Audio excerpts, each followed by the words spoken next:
It was nearly 9:30 p.m. in downtown Chicago, and the underground parking garage beneath the towering Glass Point Financial Center was almost empty.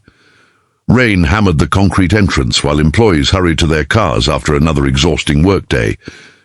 Standing beside a grey pickup truck was Marcus Reed, a 39-year-old black single father wearing a faded brown work jacket over a simple blue t-shirt.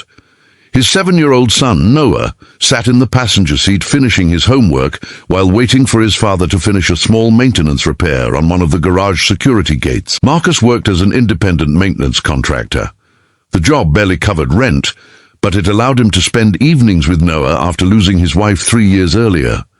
Most people saw him as nothing more than a quiet handyman carrying a toolbox and wearing worn-out work boots. They never noticed his disciplined posture or the faded military tattoo hidden beneath his jacket sleeve. On the top floor of the building, CEO Emily Carter finished a tense board meeting. At just 42 years old, she had become one of America's youngest technology CEOs after exposing a multi-million-dollar fraud scheme inside her own company. Her decision had sent several corrupt executives to prison, but it had also created dangerous enemies who had sworn revenge. Emily ignored every threat she received. Security teams insisted she travel with bodyguards, but tonight she dismissed them after believing the danger had passed. She stepped into the elevator carrying only her laptop and car keys, unaware that 4 men were already waiting in the shadows of the parking garage. Marcus glanced toward the security cameras while packing away his tools. Something felt wrong. One camera had suddenly stopped moving. Another displayed static. Years of military training had taught him that broken cameras were rarely accidents. The elevator doors opened. Emily walked toward her black SUV. Suddenly 4 masked men emerged from behind parked vehicles, surrounding her from every direction. "There she is," one of them growled. Emily froze. The garage became eerily silent, except for the sound of rain dripping through the concrete ceiling. Marcus slowly looked up from his toolbox. Without saying a word, he calmly removed his old brown jacket. The men laughed, believing the maintenance worker had just volunteered to become their next victim. None of them realized that beneath the jacket stood a man whose movements had once been trusted on America's most dangerous missions. Marcus folded his jacket over the hood of his pickup truck and took one slow step toward the masked men. His calm expression never changed. One attacker laughed. "Old man, this doesn't concern you." Marcus didn't answer. Instead, he looked at Emily and said quietly, "Ma'am, stay behind my truck." Something in his voice made her obey immediately. The tallest attacker pulled out a metal baton and charged. In one smooth movement, Marcus stepped aside, redirected the swing, and sent the man crashing into a concrete pillar.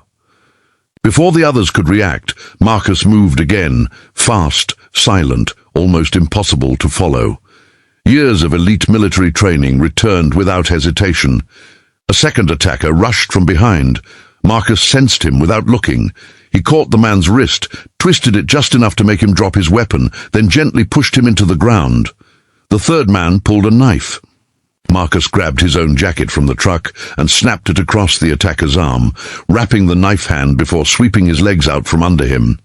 The fourth attacker froze. Who are you?" he whispered. Marcus finally spoke. "I'm just a dad trying to get home to my son." Police sirens echoed through the garage. The attackers tried to run, but there was nowhere left to escape. Officers stormed into the garage and arrested all 4 men.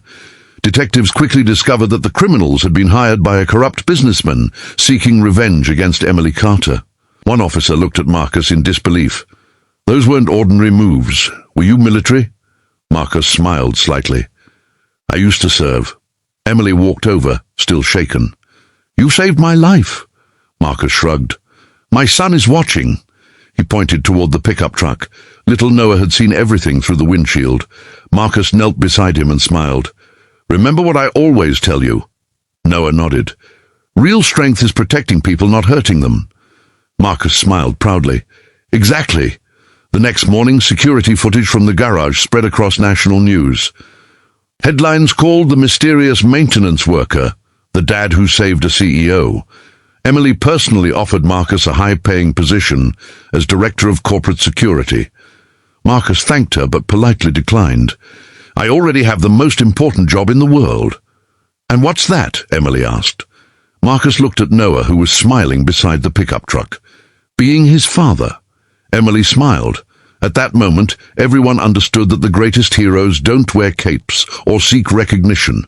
Sometimes they simply take off their jacket.